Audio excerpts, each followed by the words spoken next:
vlogging or recording interviews or whatever you're trying to record on the Sony ZV-E10. That's what I'm going to show you. Mark II, by the way. Now, if you have the Mark I, some of these settings will still be valid because the Sony ZV-E10 has a similar system, although it is a little bit different camera. All right, so let me show it to you. This is a Sony ZV-E10, a Sigma 2.8, 18 to 50 lens.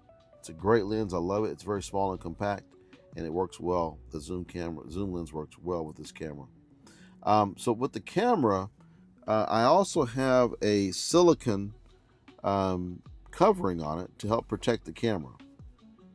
So even though it looks a little bit different with the silicone on there, it seems to protect it pretty well. So in the event I drop it or brush it against something, whatever the case is, it won't damage the camera. But hopefully I don't drop it. Okay, all right, so let me show you the settings on here. Let's go ahead and turn it on. And I'm going to show you some of my favorite settings on this camera. Now on this camera, I have it in movie mode, which you can switch to movie mode here. Movie mode or still picture mode there. Some of the things that I think is really important for social media is you want to record in 30 frames per second. So 30 frames per second is what you want to record at. That works best on Instagram Reels, TikTok, YouTube Shorts, that sort of thing. It can work off other frame rates, but that's the best one. That's what it's designed for. And then in terms of resolution, I have it at 4K. I think that 4K is good because it gives you flexibility to zoom in and kind of crop in on certain shots. And it really helps in the editing process. So 4K helps, but if you want to do 1080p, you can. 1080p is about 1/4 of the resolution of the 4K. You also have one here in the bottom left-hand corner. By the way, right now this camera is in auto settings. But in the bottom left-hand corner of the camera, it shows your shutter speed. Next to that, it shows blinking the f2.8, which is the aperture. And then also it shows you the ISO. So those are important numbers to know. Now, if you're just using the camera, what you can do is use the full auto mode, which it's in right now. So to get that,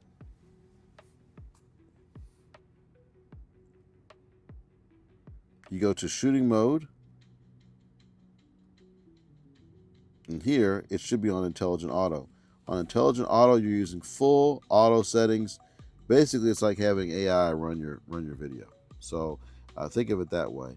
It automatically figures out what's going to be the best in terms of not only your autofocus, but the exposure, the f-stop rating, the ISO, shutter speed. It figures all that out on its own. Now, what I like to do is use one of the other modes. Now, there are other modes such as the program auto. It's mostly automatic, but there are some things you can control in here, like maybe your ISO, but you cannot control your aperture and your shutter speed. It will do it automatically. The next one down here, you can control your aperture, but it will automatically set your shutter speed.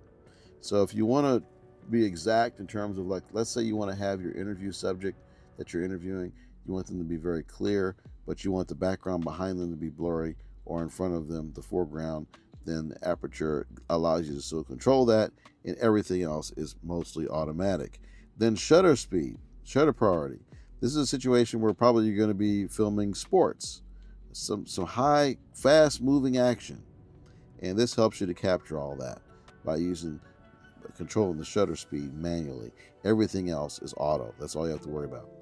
My favorite is manual exposure. That's what gives me more control, because I can control at this point the aperture as well as the shutter speed and several other settings manually. So I'm going to switch it to that. And so I've got, as we mentioned earlier, 4K, 30 frames per second. And the bottom left-hand corner, you see here where my thumb is, that's at 1/60. That's typically where I like it because it's double the frame rate. That's not a hard and fast rule. Sometimes I'll go above or below that, depending on the shooting situation, whatever looks good in the camera. But that's a good rule of thumb to go by overall. Next to that is my f-stop. I'm at 2.8. So I'm going to let the maximum amount of light into this lens. This is an f2.8 lens here. So that's the maximum this particular lens will go. I'm letting as much light in as possible, and I want my subject to be super clear and sharp, and then everything else can be blurry. That's what the f2.8 does for you. Now, if I want to adjust that, I can just tap on it, and I can go all the way up to f22. F22 is really going to be dark, so it's going to be where it lets in very little light. Let's say it's very sunny outside and you want to block out a lot of that light and still have a good, nice, clean picture. That's where the f22 will help you. I typically don't really use it that high. In addition to this, you can use ND filters. ND filters go on your lens and they darken the picture so that you can still use one of the higher settings on your camera.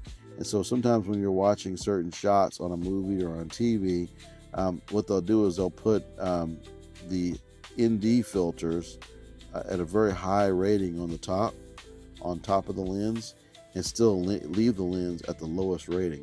And the lens may go down as maybe 1.2, 1.4. So it's letting in lots of light, and that's why you still get a great looking picture with your interview subject looking sharp. Everything else is blurry. So that's just a quick tutorial on that. Now, the bottom right hand corner, you got two options. You got auto white balance, which I usually keep mine on auto white balance. You can change it, of course. You can make it match the lighting in your room. You can do custom settings, but I typically like to leave that on auto. The next one is ISO. Because I like to use picture profiles, specifically picture profile 11, which includes the S-Cinetone, because I like to use that one, I'm typically going to leave this pretty low. Now the base ISO on this camera, I'll have to double check. I want to say it might be, well, I'm just going to leave it on the screen what the base ISO of this particular camera is. It's important to know what the base ISO of whatever camera you're using is so that you can set it to that if you're not using Cinetone. Cinetone will help you with exposure automatically. Just make sure that your setting is not too high. So I typically keep mine anywhere from around 125 to about 400 on Cinetone. Let me show you where the Cinetone is.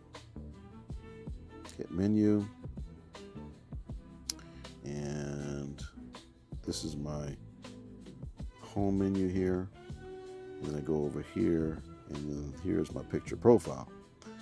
You got a lot to choose from, and you can cycle through these yourself, but I can just tell you my favorite one for a Sony camera. If you like the Sony color science and the technology, just make your life easier and go for a PP11. PP11 is the one that has the S-Cinetone in it. The S-Cinetone is the same technology that is found in the Sony Venice camera, which is a $40,000 camera, $40,000 to $50,000 camera that you can buy, or you can just buy this camera and get the same color science. Obviously, there's other features it has that this one does not have, but as far as the color science goes, they use the same color science. The other options you have, obviously, you can cycle through. I'm not going to go through that on this video, but there's tons of other profiles you can go through on here, okay? All right, the other thing you can look at is having your assist on. I would have that on. It's going to help you when it comes to making sure that your colors are looking correctly like you want. There's also another assist here, especially if you're going to be exposing using S-Log. S-Log, it's on another topic for another video, but it does involve a little extra work on the back end when you record things. If you want to avoid that, you can just have it on auto. When you're recording in 4K, you're going to have a few different options. I'm not going to go through the pluses and minuses through all these options, but just know that they're there, and some of these take a whole lot more space than the other. I tend to like the performance from the S, but you've got the SI and you have HS as additional options. Also, you have here another option. Now, this is going to take a lot more space. This top one here, the 140M, which stands for 140 megabits per second, with the 422 10-bit. That means you're getting the full capabilities of the color science from this camera. So it literally has the ability to collect millions of colors.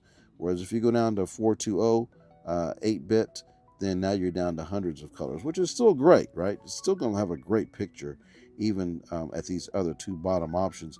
But the top options is no question is the best. So if you're doing professional work or work that you really want to make sure looks great, that's where you're going to use this.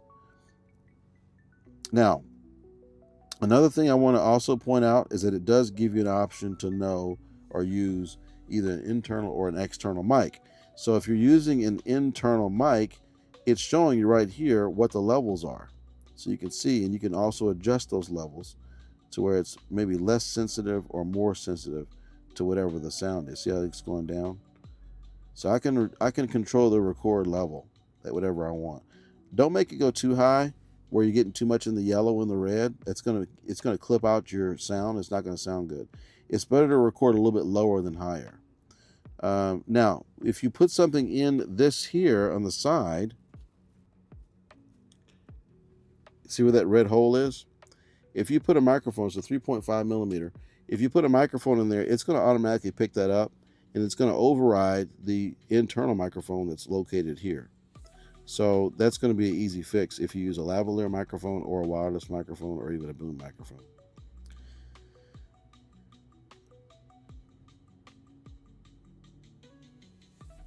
You do have an option to turn on the wind noise reduction. So if you're going to be outside, you can use that. But that only applies to this internal microphone. I would suggest to use the external microphone. Okay, another thing too, here at the bottom left-hand corner, it says PX on. That stands for proxy recording. So if you're new to using cameras that record in very high frame rates and very very large files like this one does, you're going to want to have an option to record in much smaller files. This will record them in 720p, which is it's HD, but it's not full HD.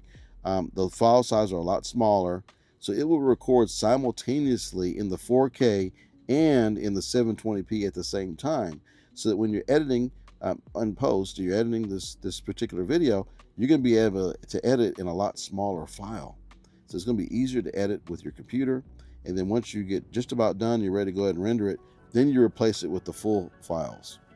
Now, another thing that will help you, especially if you don't have a big monitor to work with, another thing that's really going to help you is having some help when it comes to the focus. So one of the things I like to use is the focus assistant. The focus assistant will allow you to be able to really see, under peaking display here, to see what's in focus or not. So I like to turn that on.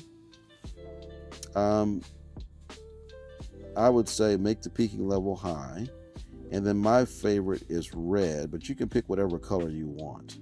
Okay, so when you're using this, it'll let you know if something's in focus or not. Okay, so there's a lens cap there.